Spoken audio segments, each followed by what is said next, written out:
Got it. Okay.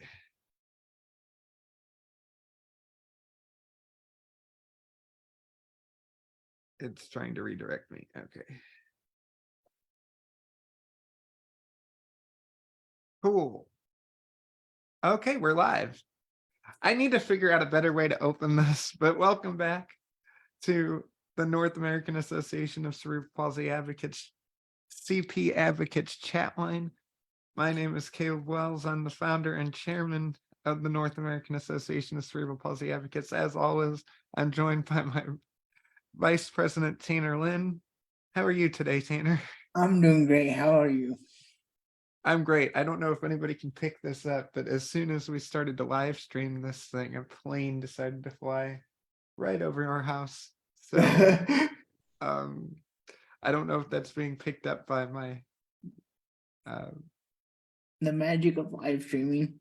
yeah, by our microphones here, but yeah, so it's been a couple weeks since we've done this, but how are you?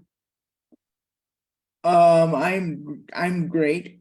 How was your week in the Arkansas woods? In the Arkansas woods with no service. It was great. Yeah, it was great. No connection to the outside world for a week. I felt lost, but It's like you were in the Big Brother house or something. yeah, right. Cut out, cut off from the outside world, being watched by about 50 deer cameras, right? Um, but all jokes aside, you are back to the human world, I am back. and I don't know. We came on here today. I don't know exactly what we're going to talk about because that's just kind of how I've been planning our podcasts from right now to eternity. So Yeah. I did want to jump and let everybody know that last week was Advocacy Day here in the state of Missouri. Uh, about 50,000 people uh, crossing all disabilities ascended onto the state capitol and to speak on different things and pieces of advocacy that we've seen over the last year. It happens every year in usually late March, but they did it this year in early April. And so there was one story that stood out to me when I was talking to someone who went to this event that works at a nonprofit here in town. He was telling me about how there was an individual who was speaking on a couple things in regards to our local transit system. We have our regular like Metrolink system, which is like our subway system here in St. Louis. And then we also have our call ride service, which is like paratransit other places that they kind of give you a window um, throughout time to pick you up. Say it's like 3 to 3:30. Sometimes they're late, sometimes they're early, sometimes you miss it. Very inconsistent. But the story broke down to this, which is pretty jarring, honestly. It was about a young woman who was 28 years old, who was out there in her wheelchair. And it was the middle of August, which, for those of you not from the Midwest and not from St. Louis, August is not a fun time at all. So you're out there in the heat, the humidity. It was about 102 degrees that day with the humidity and the heat index. And the call ride never picked her up. And she ended up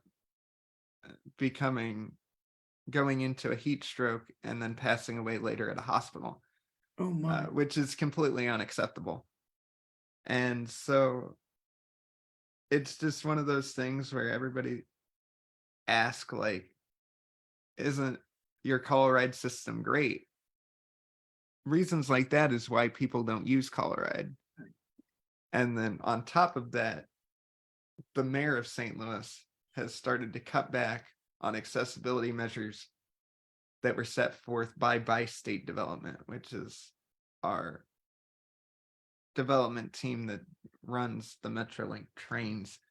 So it's been a little bit of a trying time, but I'm going to turn it over to you, Tanner, just to kind of get your thoughts. I know you're in Illinois, but again, Bi-State is a bi-state development firm that works in Missouri and Illinois. So I'll give that to you. Yeah, so I'm in Illinois, and that, to me, that seems completely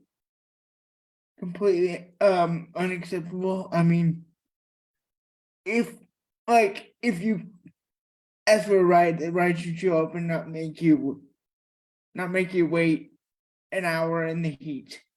I mean, like, I don't even know if you know this, Caleb, but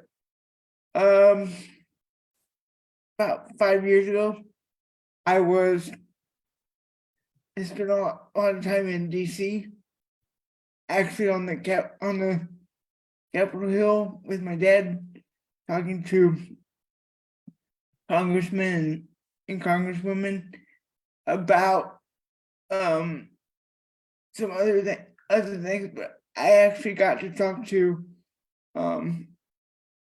Tammy Duckworth about disability. And if you don't know who Tammy Duckworth is, she is a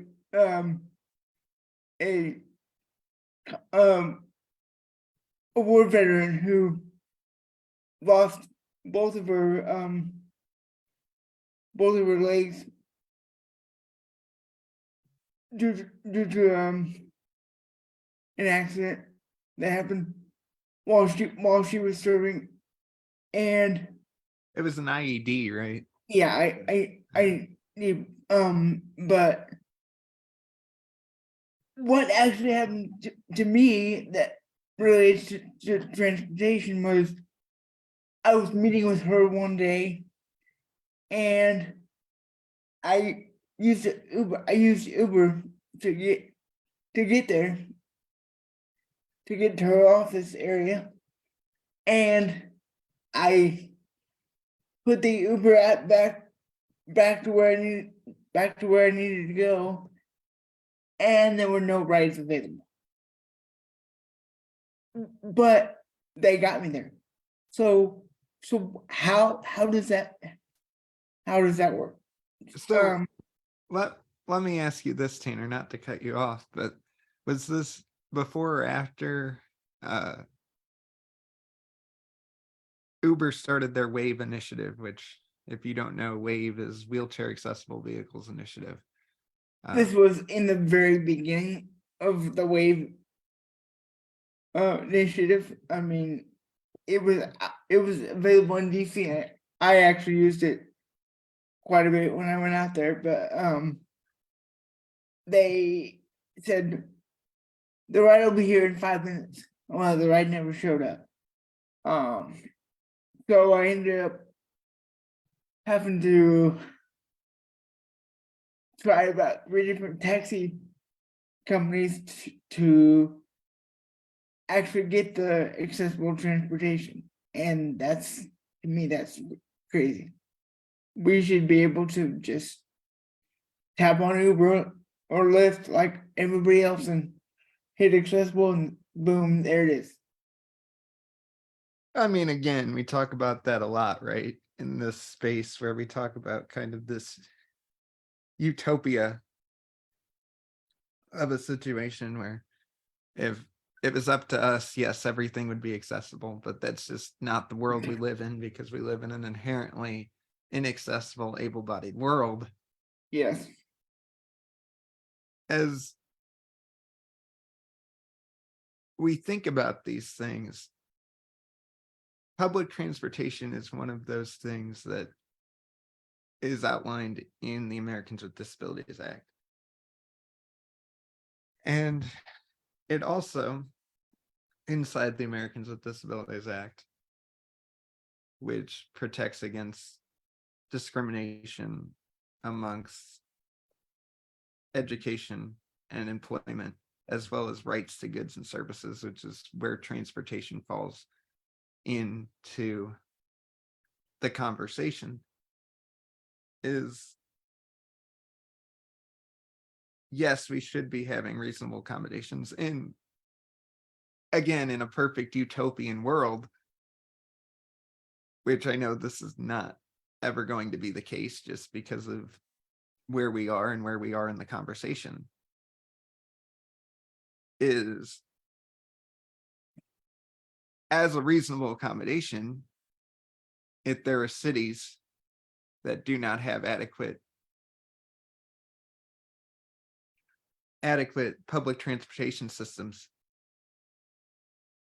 we should then be able to go to our employers with a reasonable accommodation within the letter of the law and say, I need a car service, or Exactly. I need you to buy me a vehicle so I can get to work and do that, which Or I need help finding my transportation to work, because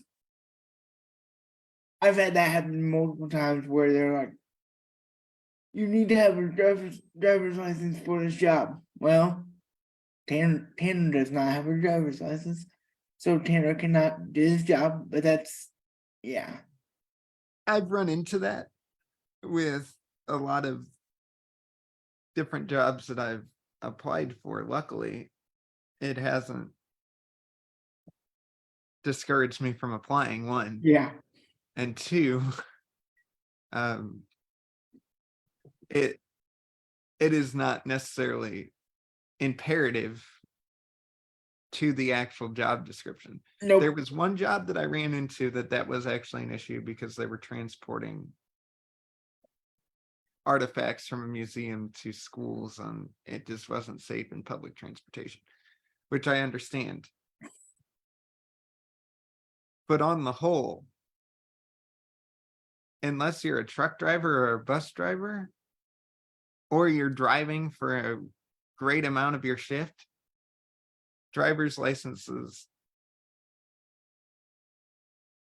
are You should only not. used to exclude a certain population from From the workforce, which typically and inherently are the disabled and felons, which we can get into that. That's a different conversation yeah, altogether, but because felons aren't a protected class, obviously, by law, but we run into these things all the time. It's not a bad thing. We always say like, oh, we're just not hiring me because I'm disabled. That's not necessarily the case. What I would like to see is when we go into these conversations about affirmative action, which is a completely convoluted and different conversation that I don't feel 100% comfortable speaking on because I don't fall into that group.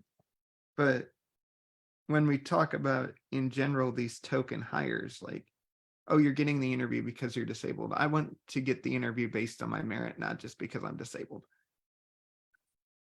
And I or would like to be excluded from a job based on merit, not just because I'm disabled. yep. And I want the interview because I have the skills for this position, Yeah. not just, oh, you meet the disabled criteria, so here's an interview. Nope. And that pigeonholes a lot of people, right? Because I know that there are certain places that'll give them interviews based solely on the fact that we're disabled. Yep. which is not equality when we're looking at it. It's quite the opposite, honestly. Yeah. But I just think when we have those conversations about employment, we don't talk about employment much on this show or in group at all. So we have those conversations. Yes, employment is important, but to be able to get those opportunities, a lot of the times we go back to higher education as a whole. And since the enactment of the Americans with Disabilities Act in 1990, we've seen the number of college applicants with disabilities rise. We've seen the number of college applicants and college students with disabilities rise, but we've actually seen the number of college students with disabilities that graduate actually fall. And you're going to ask, how is that? It's quite simple. We are now not only being able to get rid of that barrier of entry, but once we're there, the support system falls off, right? Because since the enactment of ADA, the number has gone from about 70% of people with disabilities graduating high school to almost 100%. Why is that? Because the federal government has started to put an onus and importance into secondary education, something that not necessarily has made its way into post-secondary education. And it's leading to a higher number of depression cases, leading to a higher unemployment rate and things like that, because we are pushing. And that's not just a disability issue. It's an issue throughout education on the whole in this country. So, although the employment rate is gone up and the unemployment rate has dropped significantly amongst college graduates and amongst the country in general, we still are only seeing about 13% of college students with disabilities finish their education. And it comes back to support. Yeah. And that comes back to having this conversation of, if you're able to go out of state and go to these schools like Berkeley, Minnesota, Yeah.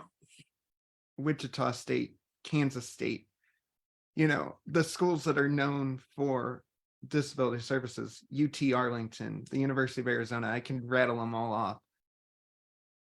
We're seeing those graduation rates skyrocket. Yet we're seeing on the whole them fall. So the question then becomes, are we going to put the time and the effort and the money into studying these places like the University of Arizona, like Edinburgh, like Cal Berkeley, and say, this is how it should be for all disabled students across the country? Yep. I've gone a bit on a bit of a tangent here. I know you went to a smaller school, and I'm going to turn it back over to you and kind of have you talk about your experience in education. But I just wanted to get that out there. So my experience is my college was small, which was great for me because I didn't my college was small and I graduated with my bachelor's degree in 2 years and 6 months. So For reference, his school is now a credit union, so take that as it will. it is. The university decided to close down, but I if I had the opportunity again, I wish I would have gone to a little bigger school just to experience that. So that's all I have for you on that. Thanks for that. And this is an awkward transition, but I want to thank the great people at Giraffe Bottle for sponsoring today's episode. And Giraffe Bottle is a hands-free hydration system for people in wheelchairs that are on the go. So if you go to Giraffe Bottle now, go to their website, giraffebottle.com, and with the promo code ZIP, you can get free shipping, free overnight shipping on orders over $35. That's promo code ZIP, ZIP, at the checkout box, and you'll get overnight delivery on orders over $35. So thank you again to the great people at Giraffe Bottle for sponsoring this show and keeping us able to do this. And I did hear back from them as we were getting ready to do this. They will be sending us stuff at the beginning of the month, Tanner. So Perfect. I will get your email and then we'll get that all set up. Perfect. We got it. So perfect. Thank you again to Giraffe Bottle. They're great people over there. Yes. But yeah, it does really come back to that conversation. You said that on the whole, as sorry, I lost my train of thought because I had to do the ad reading. So, oh, you're not laughing at me. That's fine, Tanner. But as you did say, you had a smaller school experience. I went to a school that when I enrolled was about 8,000 students. Now is way over 20,000 students. Yeah. I don't think that I would go to Wichita State again. Not because I didn't have a good experience. It's the 20,000 students. It's like we're a real state school now, friends. We were kind of the commuter finishing school in the state of Kansas for a long time, and now that we have an actual enrollment, we're actually bigger than the University of Minnesota, if you can believe that.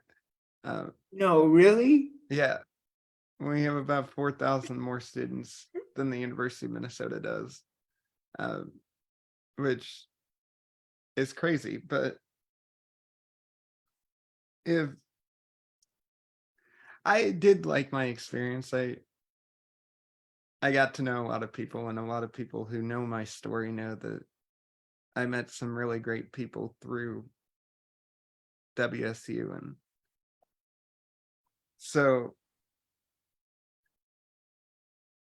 I do encourage people that are listening to this, and especially young people that are like, where do I start when I'm starting my college experience? Well, the place you need to start is the Office of Disability Services. And I'm not just saying that just to get your services what you're entitled to. If they're doing it right,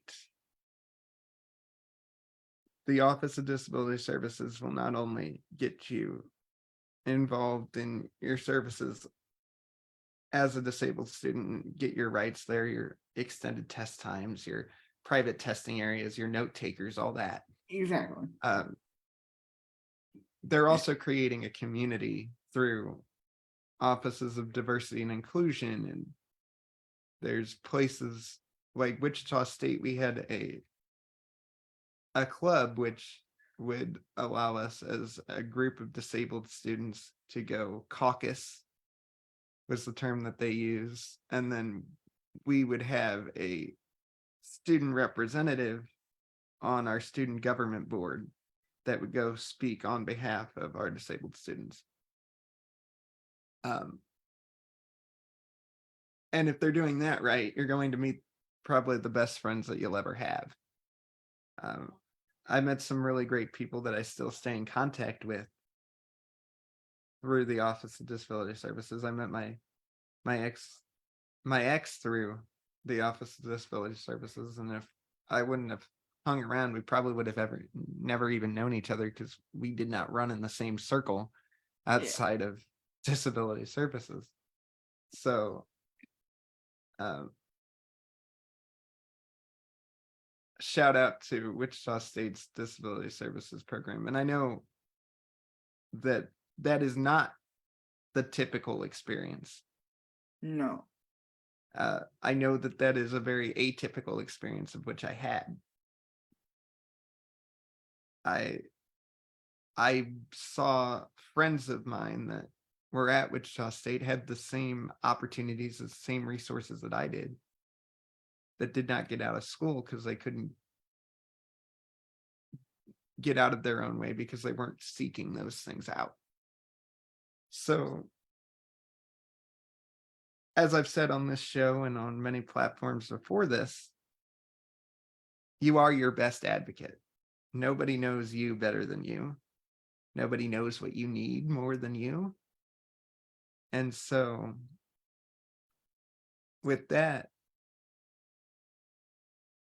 you've got to use your voice and not be afraid. As I always say, use your voice because you have one. Yeah. Regardless of if you think you have a voice, your voice matters in whatever situation you're in. So use it or lose it, but hopefully you don't lose it. Also, listen to people. There are people that are there to help you. Yeah. You're fighting a losing battle when you're not using your ears. God gave you 2 ears, 1 mouth. Sometimes close that mouth and listen. That was a quote that I heard the other day, in terms of advocacy, which is great. But when we go through and we talk about these things, it's not, we're not just talking about these things for our health. We're not talking about these things just because Giraffe Bottle is giving us free stuff to talk about their stuff either. So shout out to Giraffe Bottle for being great. But we're talking about these things to help people. Like, Tanner, you and I have lived a lot of life. Yes. We've lived eerily similar lives in the shadow of each other without even knowing it. Yeah, exactly. Which is also a crazy. Okay. I'm recording here, but thanks. That was my dad that walked in to let me know he was going to Walmart. But that can't be edited in post. We're doing this live. We'll do it live.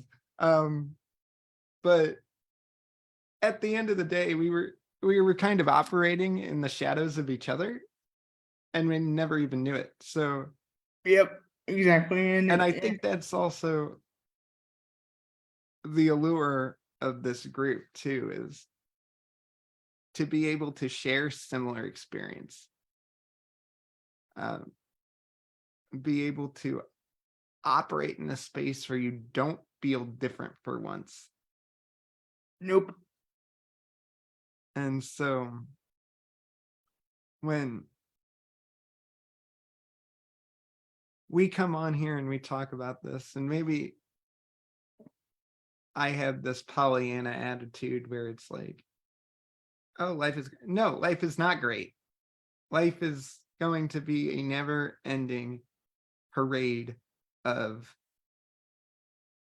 you having to fight for yourself.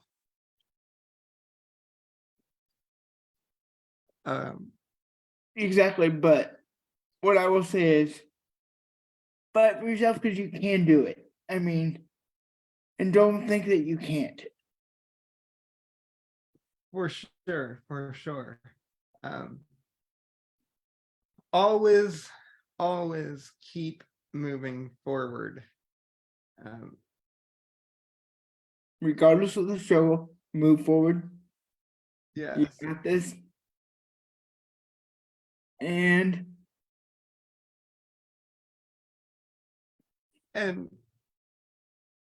again, I'm not gonna shoehorn. Oh, we're gonna do it. So for those of you who don't know, I really enjoy the show BoJack Horseman. And there's this scene. I'm not trying to get super depressing, and if you want to watch BoJack, but you have to be in kind of the right mental space to watch BoJack as a whole. But there's a scene at the end of the second season where one of the characters is talking to one of her coworkers, and she's kind of beaten down. She's had a bad day at work, and he goes, "You're the star of a movie, and this is the part where you get your heart broken and the world tests you, but it has to happen that way, because at the end of the movie, when you get everything you want, wouldn't feel so rewarding if it didn't." There are people out there that'll test you, but in the end, it's not about them. It's never been about them. It's always been about you and moving forward. So always move forward, and don't be afraid of what other people think. We get caught up in these things where we get so ingrained in this human ideal, this human identity, to where we need to judge ourselves against other people. That's never been the case. The movie's not about them. They have their own movie. Your movies cross paths, but they're going to live their movie. You're going to live yours. So continue to move forward. And I think that's the important part is, yeah, people are going to test you. You're going to be beaten down. You're going to want to quit. But if you quit on yourself, everybody else around you is going to quit on you too. exactly. So you can't quit on yourself Nope. as much as you want to, because other people are telling you to quit. But the movie is not about them.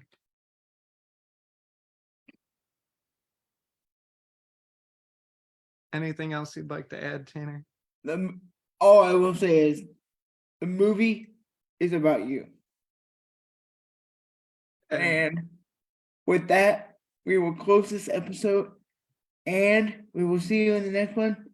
Don't forget to comment, like, share, subscribe, do all the things.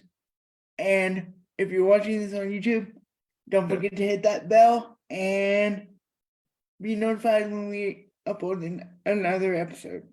Ring that bell like Brandon Davies. You have consent. There you go.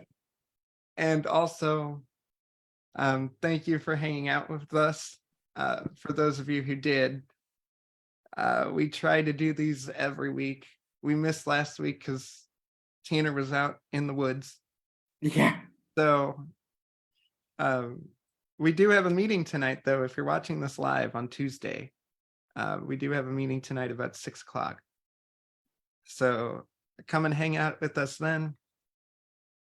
Other than that, go patronize and support those great people at Giraffe Bottle. Again, overnight shipping is free when you spend $35 and use the promo code ZIP. That is ZIP at the checkout box. So thank you guys again, and we Thank you will see again. you in the next one.